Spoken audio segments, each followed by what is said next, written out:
Supreme court ने मंगलवार 18 फरवरी 2025 को यूट्यूबर रणबीर अलावादिया और उनके खिलाफ मुंबई, गुवाहाटी और जयपुर में दर्ज एफआईआर में गिरफ्तारी से अंतरिम राहत प्रदान की है। इन एफआईआर में उन पर इंडिया गॉट टैलेंट शो के एक एपिसोड में कथित अश्लील टिप्पणियां करने का आरोप था। जस्टिस सूर्यकांत और जस्टिस एन कोटेश्वर सिंह की पीठ ने अलावादिया की अर्जी पर सुनवाई करते हुए अंतरिम आदेश जारी किया। इस संबंधित पक्षों को नोटिस भेजा है। अदालत ने यह भी निर्देश दिया है कि इस शो से जुड़े कोई नई एफआईआर अब और दर्ज नहीं की जाएगी। अंतरिम संरक्षण की शर्तें। रणबीर अलावादिया को कुछ शर्तों के अनुसार अंतिम संरक्षण प्रदान किया गया है, जिसमें रणबीर अलावादिया को जांच में सहयोग करना होगा, उन्हें अपना पासपोर्ट जमा करना होगा, अदालत की अनुमति के बिना वह देश छोड़ नहीं सकते, अगले आदेश तक वह और उनके सहयोगी कोई नया शो प्रसारित नहीं कर सकते, यदि उन्हें किसी प्रकार की धमकी मिलती है तो वे पुलिस सुरक्षा के लिए आवेदन कर सकते हैं। सुप्रीम कोर्ट ने की कड़ी टिप्पणी। सुप्रीम कोर्ट ने सुनवाई के दौरान रणबीर अलावादिया की भाषा को घृणित और विकृत मानसिकता का परिणाम बताया, जब उनके वकील डॉक्टर अभिनव चंद्रचूड़ ने तर्क दिया कि भाषा आपत्तिजनक हो सकती है, लेकिन इसे आपराधिक अपराध मानना उचित नहीं होगा, तो अदालत ने इस पर आपत्ति जताई।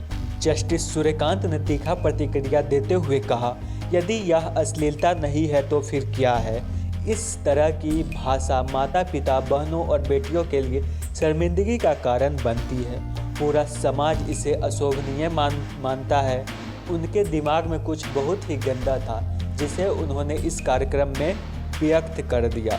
वहीं गुवाहाटी पुलिस ने 10 फरवरी को 5 यूट्यूबर और कंटेंट क्रिएटर्स के खिलाफ एफआईआर दर्ज की थी, जिसमें अश्लीलता को बढ़ावा देने और भद्दी चर्चाएं करने का आरोप था। महाराष्ट्र साइबर विभाग और जयपुर पुलिस ने भी इस मामले में केस दर्ज किया था। अश्लील टिप्पणी के कारण आलोचना झेलने के बाद इंडिया गॉट टैलेंट शो के होस्ट समय रैना ने सभी विवादित एपिसोड को हटा दिया था और सार्वजनिक रूप से माफ़ी भी मांगा था।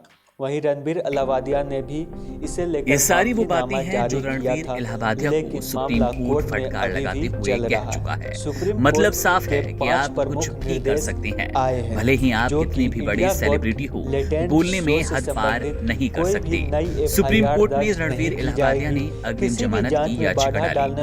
उस पर ही सुनवाई के दौरान सुप्रीम कोर्ट ने ये बातें कही। सुप्रीम कोर्ट की इस टिप्पणी पर अलावादिया के वकील अभिनव चंद्रचूड़ ने दलील कि उनके क्लाइंट को जान से मारने की धमकियां मिल रही हैं। इतना ही नहीं, उनकी जीभ काटने पर 5 लाख के इनाम का ऐलान कर दिया गया।